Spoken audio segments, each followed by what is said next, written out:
Yo guys, my name is Llyan Austria, and today's video I'm going to give you guys a tour of my workstation, or as some people may call it, my desk setup. So first, let us begin with my table. The table I'm currently using is a unique piece designed by yours truly. You see guys, in the Philippines we ain't got no IKEA stores to buy awesome cheap furniture from. So yeah, if you want a table, your only choices are either you go to SM or you just build one yourself. So for this desk setup, I opted for the cheaper option and I just decided to design my own table. So for the frame of the table, I used 1x2 inch steel tubes painted with white enamel, and for the tabletop, I opted to use some scrap mahogany wood floor planks that were left over from a previous project. So for the design of the table, I was going for a modern floaty look. That's why I designed it with a gap in between the table frame and the tabletop, to give it the illusion that the tabletop is floating like magic.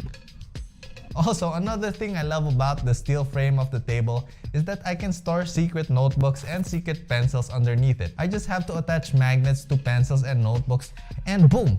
Magic! I can just stick them under the table like magic. I used magic way too much times in this paragraph. Let's move on. Okay, so what table is complete without a chair? None, unless you're Japanese. Okay, so the chair I'm using is super not interesting. It's just a regular wire mesh chair I got from the department store when it was on sale. So I don't know if a ton of you guys can relate, but me personally, I'm a huge fan of these wire mesh back chairs because your boy is a sweaty dude. So yeah, wire mesh chairs are the way to go if you have hyperactive sweat glands. Anyways, let's move on to the things on top of my desk. Mainly, my monitor setup. So right here, I'm rocking a dual monitor setup. These are the Asus VC239H monitors. So the reason why I bought these monitors is because Asus claims that these are ultra low blue light monitors, which means that your eyes would be less stressed after long periods of staring at the screen. Also, these are IPS panels, which are the best type of panels when it comes to color reproduction or accuracy and contrast values, and are typically geared towards creative professionals. But the biggest determining factor was the price. These were, at the time when I bought them, one of the cheapest monitors you could get.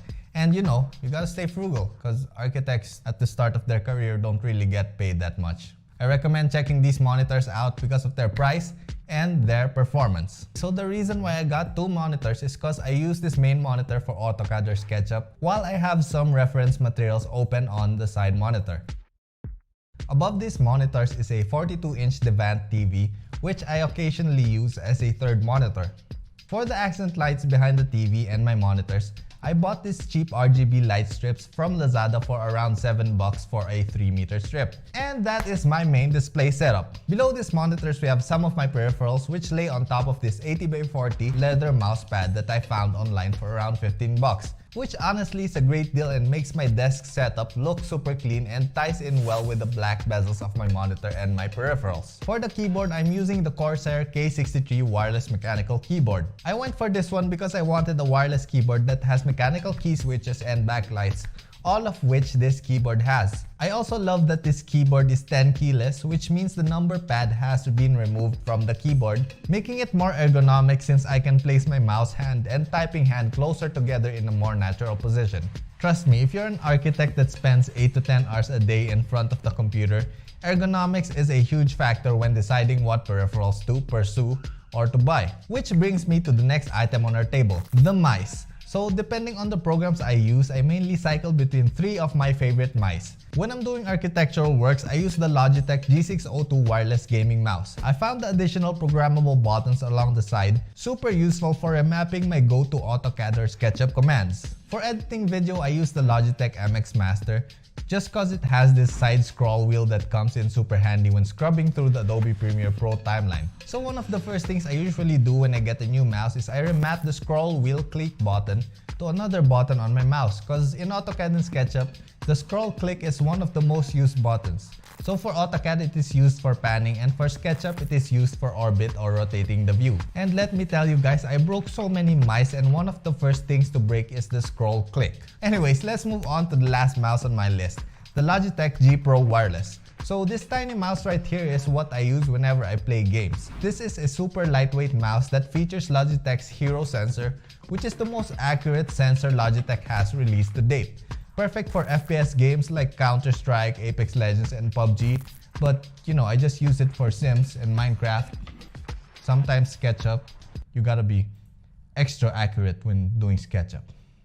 So if you guys are wondering why I need 3 mice, it's because I got a problem, guys. I got a problem and I can't stop buying mice. God dang it, Llyan! Moving on. Now, one of my favorite pieces of tech that I just recently obtained are these Samsung Galaxy Buds.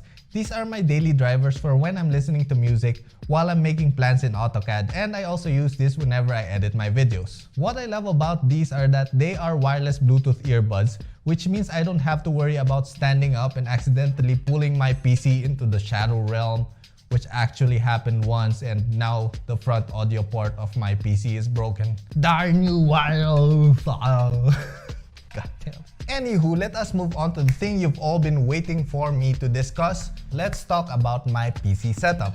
For my PC case, I'm rocking the OG minimalist PC case, the Fractal Design Define R4 with an acrylic side panel, perfect for viewing my sexy PC components. For the processor, I have the Intel i7 4770K running at 3.9 GHz, coupled with 16 GB of DDR4 RAM. Now, all of these are real old parts, probably around 6 years old, but these are still decent enough to handle heavy 3D models and demanding V-Ray render tasks.